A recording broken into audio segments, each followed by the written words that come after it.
Ladies and gentlemen, welcome along to another episode of the Debt-Free Farm Challenge with me, Simulation for the Nation. You join me as we're kind of doing a bit of an overview really whilst we have some of the challenge gameplay in the background, because today we're going to be introducing to you the Reevaluation Matrix. Now this is something that I've been working on over the past month or so with a good friend of the channel, Dipladactyl, so thank you very much, Dip, if you are watching. But today we're going to introduce it to you guys, really, so you can all get on board with it, especially for those who are in the Debt-Free Farm Challenge. This is crucial, really. It allows you, the basic premise of the whole matrix really is to make machinery consistently affordable for everybody. Now what we mean by that, let's say that if you have a mod that you are looking to purchase, and it might be purchased, you might have two similar tractors, similar size, horsepower, similar range. One might be 160,000, one might be 80,000 for a very similar tractor. What this matrix will do, it will completely iron out those kinks, and we're going to get on into that in a little while and see how it works, how you can implement it for PC, the challenges with it for console as well, but we're going to look into that one as well. That's going to come up in just a few minutes there, and we'll give you a bit of an overview really, and we'd love to know your thoughts and feedback around that. But before we get into that, we'd love to know just how you're doing today, what is going on, how is the challenge going for you, where are we, which maps are we using, how are we progressing with it as well there. So do let me know down below what that is looking like for you guys. We're currently still flying along West Newton. As you can see, we're in the middle of spring now. There's a live stream at time recording this. This is Wednesday the 12th of August. There's a live stream this afternoon coming up where we are going to start mowing silage, which is going to be quite exciting, so watch out for that one. And we will hopefully get some silage knocked down, get it baled. Currently sitting at £60,000 here at the time recording. There's a few contracts that we're going to be doing to get us up a little bit further, so we might try and look to see about purchasing a wrapper, or we might just lease one to see how much ground we get knocked down, really, I guess. But yeah, that's our current kind of plan of attack, and we'll see how it goes for us, really. Do let us know, like I say, do let us know what your kind of angle of attack is there, and see how you go. And we are trying to get enough money where we can buy a good loader tractor, because I feel like we desperately need something like that.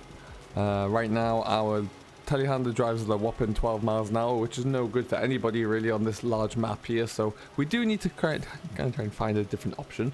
But yeah, it does seem like there's a lot of you taking on the challenge at the moment, which is great. If you have any more suggestions for any further rules or changes to any of the existing rules, do let us know, and we'll see what we can add in there. And we'll want to make this as challenging as possible moving forward there. So like I say, your buy-in is crucial to it, so do let us know how that all goes, and we'll see what we do. As you can see, we are out in our glorious fast track though right now, just cracking along, and hopefully we'll keep this one around for a little while there. If we could put a front loader onto this, that would be my issue sorted. Obviously the exhaust is in a bit of a tricky spot for that though, so it makes it a little bit challenging, but yeah, we'll have a look, see moving forward, just to see if we can get that kind of fiddled around and changed about. It's a great little fast fertilizer spreader though. Right now it really is a great move. I did have to spend a little bit of money that I didn't particularly want to, but as anyone in my live stream would have seen, I did run the John Deere out of diesel, which is problematic, and I've done that a few times. So there is now a placeable diesel tank at the main yard, so we in theory shouldn't see that happen again. And we can we were just in a position where every single time we just continue to drain the diesel tank, so that was getting a bit of an issue. So we had to spend a little bit of money there, which is why the fast track was on the spinner and not the John Deere with the GPS. But I think it's a beautiful tractor. It does look rather stunning indeed. So yeah, fertilizers and contracts are always the way that I choose to go, purely because of the affordability of a fertilizer spinner, but also the availability of the fertilizer and contracts and the great price they bring with them. It's a real good starter for sure. But yeah, let me know which contracts you kind of pick on as well. And also, if you are in West Newton, which farm you've started on. There's about 6 farms you can pick to start from, so let us know which ones you're using as well, and how that all comes together. But it's very curious to see. We're obviously right down the pig farm there right now, but yeah, let us know how that's all going for you guys, and also which maps in the future you're looking to play on, and which ones you think are so far in your experience have been a great map for the challenge as well, because that's always very interesting. Now, I'd like to say as well, before we get into it in any more detail, a big hello and welcome, and thank you for subscribing to all the latest latest subscribers to Simulation for the Nation. It's very kind of you to join along. It's great to see. I'm very pleased to say as well, our Discord server, or our Deddy server, beg your pardon, private membership server, is currently full of farmers. So we don't need any more farmers. However, if you would like to still support the channel, you can do so by becoming a member. We'll get you on to help when we're in the peak of harvest, whenever we need some extra drivers. We can definitely look at doing that for you. And we can also just get you all the other privileges and access that a membership brings you for the channel, such as the private Discord, the voice chat within the Discord room, early access to occasional content that I am working on as well, along with any additional bonus content and bonus membership only live streams that do come out once a week. So definitely worth keeping an eye on. If you want to, you can hit that join button on your dashboard there and come and join and support Simulation for the Nation. Now, however, we're going to get into it. Let's have a look at the machinery matrix. So coming up on your screen right about now is the Google Sheets page that this is all built on. So what you can see here is this is the basic page, and now at the top here we've got a bit of a description aimed at creating a consistent matrix for the adjustment of machinery costs, accommodating age, brand, and size. The size is built off the Giant's in-game small, medium, and large tractors, just for simplicity. The initial price was based off the starting range of 95,000, which was for the base model. I believe that was for the cheapest tractor available there, the case. And then all manufacturers carry a multiplier. Now, what that multiplier means is, in reality, if you were a real life farmer buying a tractor there, you pay more for the brand like John Deere or a Fendt than you would for, say, a Case or a Deutz, for example. So that applies in game here as well. If you want to pick up a new or used John Deere, it's going to cost you more than the equivalent new or used Case. We also take extras into consideration, such as the engine configurations, additional features such as front linkages, loaders, tire options, configs like that as well. GPS price is not changed. That's staying at 15,000 because it is a luxury add-on there. So if you want GPS, you do have to really stump up to get it on there. So we have an example here, whereas a John Deere 6520, one of the base model John Deere 20 series, has a starting price of 85.50 according to the matrix here.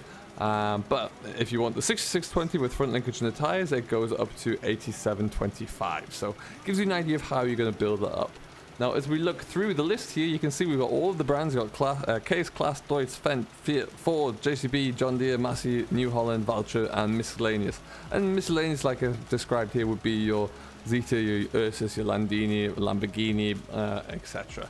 So it gives you a good idea of what to look at. So what I'm going to do, we're going to have a look here at, let's say, we're going to look at the differences between a Case, and we'll go for a Fendt because it's on the same page here. So, like I say, if you went for a medium-sized Fendt, this is a base price really.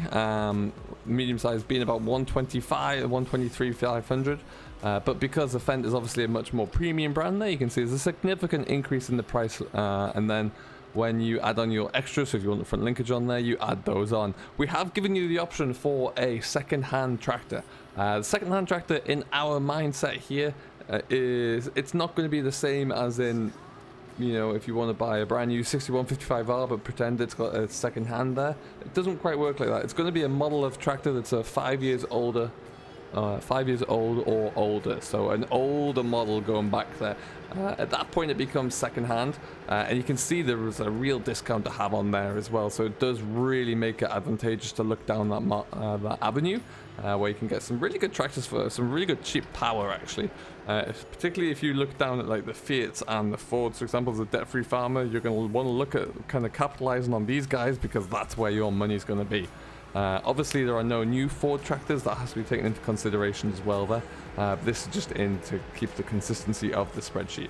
And so what this allows you to do, either if you're buying new or used, and it works particularly well if you're on a Deddy server, for example. If you're buying new or used, it allows you all to buy consistently the same price of equipment regardless of the manufacturer or the size. It gives you everyone the same cost. Now, the one question I hear you saying is, well, how do you buy these? What do you do? Well, you need to have your calculator ready, because you need to figure out, let's say that we're buying a John Deere. So we've decided that it's a medium-sized John Deere according to Giant, so it's going to be, and it's a second-hand one, so we know it's going to start at 85,500. We add our front linkage, and we add 3 different engine configs. So it started life as a 6520. We went to the 66, the 68, and then we're on the 6920. So that's 3 additional configs there. You pay the engine config fee of 1250 or 2500 depending upon new or used. You pay that for every time you change the engine size. Then what we want to do, so we know we are looking at here 85,500.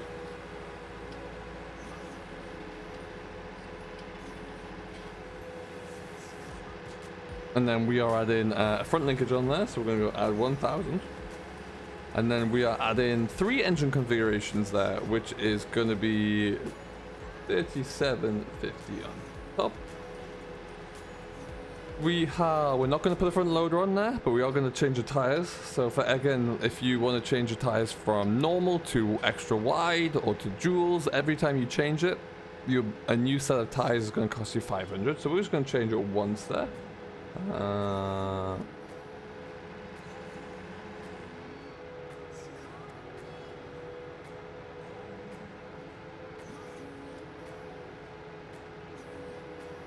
Which brings us to 90,750. Now we're not going to put GPS on, but if we did, it'll be a plus 15,000 at this point. But then, so we got 90,750. Then what you do, you'd go into the store, you'd see how much that configuration would cost you in game, and then that's why you'd use something such as the F11 developer tool to add or subtract the money that you need to based on your current the in-game price. So for example there, we are at 90,750. If the in-game price for that exact same model came in at let's say if it came in at around about 120,000, then you would need to you'd purchase the tractor in game. If you had enough money to purchase it, you would just purchase it outright, and then you would add the money into your account. Which would be the difference between 120,000 minus 90,750. So 120,000 minus 90,750 equals 29,250 pounds you'd have to add back into your account to make up the difference. And that way, you do the same thing again when you come to sell it. You'd have to minus that out of your account, so you didn't profit from it there at all. But that allows you just to be able to have a consistent price across the board. Same thing applies for combines as well. However, we have gone into a little bit more detail here with combines, where you'll see the actual prices being given for you. We are looking to at some point as well. This is still a beta, bear in mind, so we are looking to add in prices for headers and header trailers as well. But you can see as you look down here, it has the price for a majority of all the combines on the mod hub right now, those that are available. And the price that you buy for a used against the price you buy for a new one there. So it really does break it down. You can see there's a bit of a difference between the two. So trying to find an older second-hand combine is obviously going to be a lot more advantageous than going for a big shiny new one. Particularly again when you're in the debt-free farm challenge, that's where it's really going to come into its own. Looking at forages as well, the same thing applies there. So the breakdown of forages is going to really save you an awful lot of money there. Anyone who is buying a forager early on the debt-free farm, it's a gutsy move anyway, so good luck with it. And we wanted to do the same thing for balers to make sure that they were consistent all the way through there. Main reason for it as well is just so that we can have that ability to get a consistent price for a baler, because baler prices seem to vary and fluctuate all over the shop. So yeah, definitely looking liking that. Now, we've recently incorporated something here as well, which allows you to get a little bit more of a consistent network. If you are on a Deere server and you are looking to contract out some work to one of the farmers on your server, we've implemented a Fieldwork pricing matrix as well. What this will allow you to do is for you all to charge a consistent price to your neighbors who are helping you out there, and making sure that everyone knows what that price is going to look like. So for example, as you look down the list here, we've got plow, we've got some of the jobs that you would want to, the type of work that you'd be contracting out there. So plowing, cultivation, spreading lime, manure, slurry, fertilizer, etc. It gives you a price per acre, and it also gives you, where applicable, You can either do it by price per hour as well. So if you want someone just to come and harvest all day, you can just charge them by the 0.1 of an hour as well there, which is another way to do it. But if you just got one set field and you want to get cracking along, then you can work it out there perfectly well. There are some tasks obviously where there isn't a unifiable measurement, such as like a field size. So if you're stacking bales or if you're doing animal work, you're going to want to have like a time measurement in there as well, which is why for every 0.1 of an hour, which is every 6 minutes there, it's going to be £250. Additional costs have been factored in as well, such as if I came to spray your fields with fertilizer there and I brought my own fertilizer, it would be 1,600 for every 1,000 liters there, so you end up paying for the fertilizer as well. So it gives you kind of an idea. You can use this, you can send money to each other via the in-game multiplayer management tool. Now one thing that we would love to see one day in FS17, we had a very good multiplayer management mod which allowed you to send invoices to and from each other. Now we don't have that at the moment there, unfortunately, but maybe that'll arrive one day. And that would be even easier to use. But yeah, this is the very primitive version of the price evaluation matrix. It is going to be available to download for you from this Google Sheets folder. It is locked, so you won't be able to make any changes. If you do have any suggestions or anything like that, please do let us know and we'll see what we can do for you. But and we'll try and make some adjustments where applicable.